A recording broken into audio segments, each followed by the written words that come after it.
Sounds of the bats and the butterfly at its thing.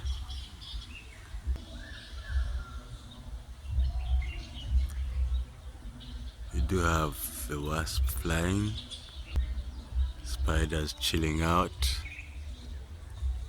in their cobweb. I don't know if it's on their cobweb or in their cobweb.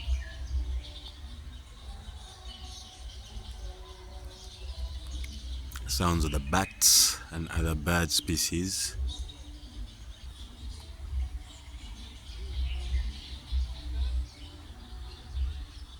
And beautiful butterflies.